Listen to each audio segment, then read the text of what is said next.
오늘 우리가 읽어가는 말씀이 고린도후서 7장입니다. 주일날 이 부분에 관하여서는 설교를 통해서 우리가 함께 나누었던 말씀입니다. 다시 한번 복습하고 또 새롭게 하는 시간들이 될 것 같아요.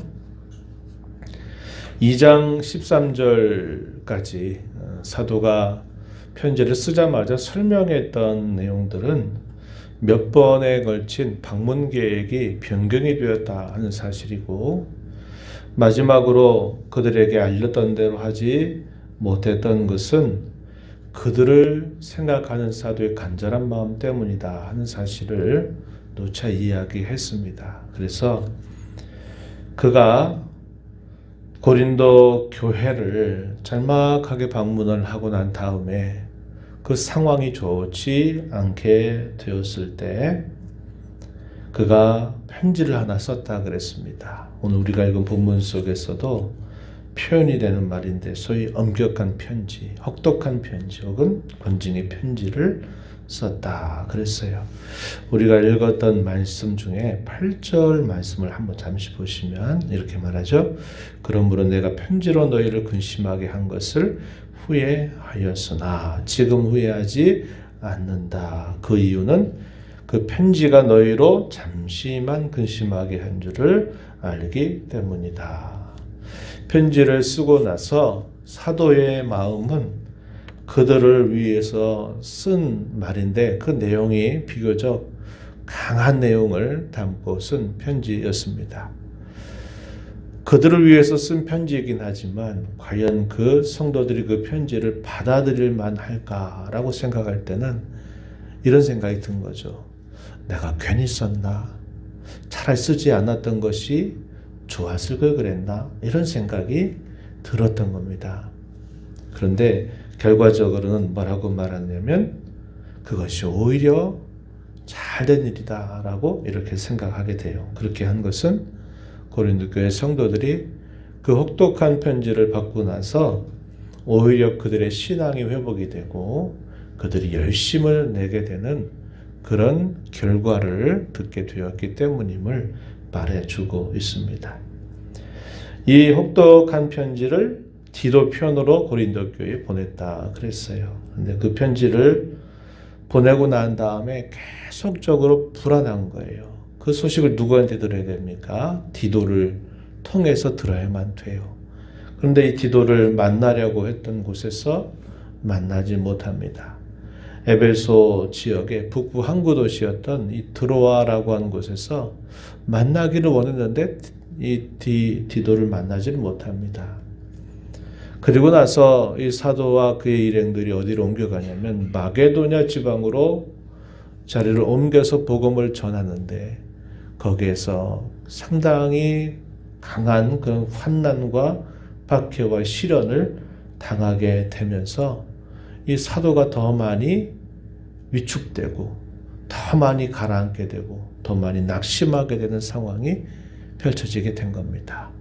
에베소 교회가 어떻게, 이 고린도 교회가 어떻게 반응했는지도 그에게는 불안했고, 마게도냐 지방에서 그가 받았던 많은 환난과 시련과 역경이 그를 더욱더 짓눌러서 그가 심히 낙심하고 있던 터였습니다. 그런데 거기에서 마침내 디도를 만났고 하나님께서 그를 힘주시고 그를 북돋아 주시는데 매우 독특한 방법으로 하나님이 그를 위로하신 겁니다. 먼저 디도의 만남이 사도에겐 큰 위로와 힘이 되었고, 디도를 통해서 들었던 이 고린도 교회의 성도들의 반응이 너무나 좋은 반응을 보였기 때문에 그것으로 인하여 큰 위로를 얻게 된 겁니다. 그래서 우리가 읽었던 말씀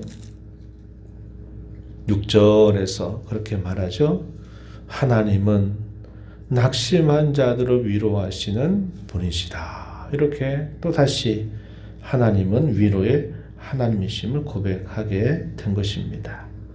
그리고 그 혹독한 편지를 받았던 고린도 교회 성도들은 사도가 그토록 염려했던 것과는 다르게 그들이 그 혹독한 편지를 읽으면서 그들이 경건한 근심, 하나님의 뜻대로 하는 근심 혹은 경건한 슬픔을 그들이 갖게 되었다고 말합니다. 그래서 그들이 하나님 앞에 가졌던 그 처음의 마음, 하나님을 향해서 갖는 그들의 심령이 그 혹독한 편지의 내용을 통해서 좋은 건강한 자극이 되어서 그들로 하여금 회개하게 이르는 그런 열매를 맺게 하였다는 사실을 말해줍니다. 이것은 세상으로부터 얻는 세상에서 하는 세상의 근심과는 전혀 다른 결과를 가져다 줌을 말해주고 있어요. 10절 말씀 보시면은 이렇게 말합니다. 하나님의 뜻대로 하는 근심은 후회할 것이 없는 구원에 이르게 하는 회개를 이루는 것이요, 세상 근심은 사망을 이루는 것이다. 이렇게 가르쳐 주고 있습니다. 고린도 교회 성도들이 그 편지로 인하여 그들의 신앙이 다시 회복이 되고 그들의 신앙이 다시 재발견되는 그런 역사를 보면서 이 사도에게는 큰 위로와 기쁨이 된 것이고, 사도는 그 편지를 통해서 내가 여러분들에게 가졌던 분명한 확신대로 그렇게 되었으니 내가 참 기쁘고 즐겁다, 이렇게 표현을 해주고 있습니다. 읽었던 말씀 가운데서 16절 마지막 절에서도 이렇게 말하죠. 내가 범사에 너희를 신뢰하게 된 것을 기뻐하노라. 내가 항상 여러분들을 신뢰했다. 비록 교회가 어떤 범죄자로 인해서 많이 어려움을 당하고 또 내가 여러분들을 찾아 방문한 것에 대하여 오해를 해서 그것에 대해서 잠시 잠깐 어려움도 있었고 힘든 일도 있었지만, 그러나 나는 여러분들을 너를 신뢰했는데 그 신뢰한 대로 여러분들이 잘 반응해 주니 내가 정말 기쁘다. 이렇게 그들에게 이 사도의 감격과 기쁨을 이 편지를 통해서 표현해 주고 있다 하는 겁니다. 우리는 이걸 통해서 신앙세계가 이 세상에서 살아가는 이치와 많이 다르다는 것을 또 한 번 발견하게 되죠.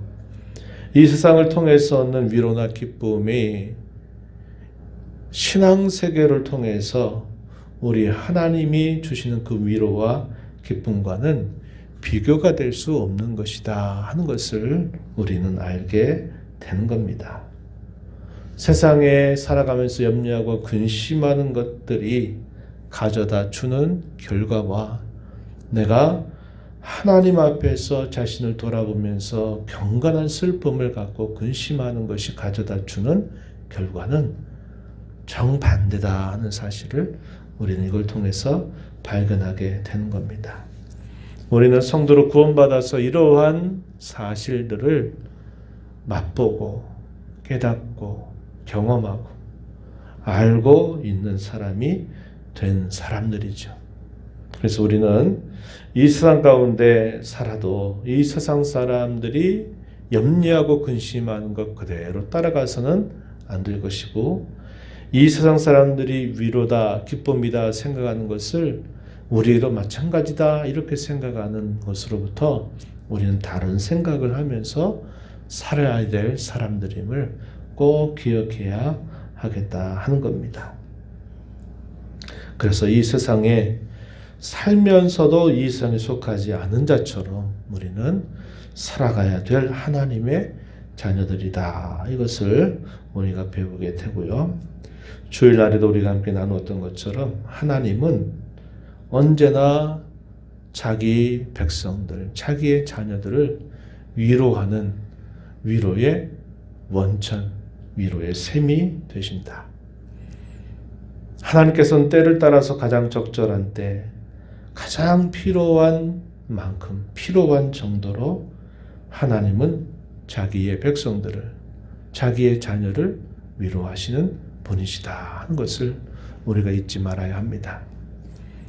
우리가 어려운 때를 살아가고 이제 주의 재림이 더 가까이 다가오게 됨을 볼수록 더 그런 많은 일들이 우리에게 닥칠 것입니다. 그럴 때 하나님은 언제나 우리의 진정한 위로와 기쁨의 샘과 원천이 된다 하는 것을 우리가 늘 신뢰하면서 하나님 앞에 우리가 끊임없이 생각해야 될 것은 세상적인 염려와 근심은 다 우리 하나님께 맡겨드리는 일, 끊임없이 잘하고 우리가 신앙을 통해서 마땅히 가져야 될 경건한 슬픔이나 하나님의 뜻대로 하는 근심에 있어서는 분발하는 자세를 가지면서 우리의 신앙의 그 긴장을 늦추지 않는 저와 여러분의 삶이 되어야겠다 하는 것입니다.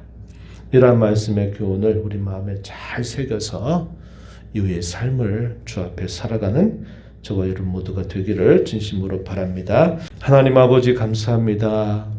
이 새벽 시간에도 저희들을 깨워주셔서 오늘도 생명을 주시고 호흡 주시고 새날 허락하신 아버지 앞에 나와서 찬양과 경배를 드리며 오늘도 저희에게 주시는 말씀을 또 읽고 그 말씀을 통하여 하나님이 누구이시며 하나님이 저희에게 어떤 은혜를 주시며 무엇을 기대하시는지 또다시 듣게 하시고 깨우쳐 주심을 감사드립니다.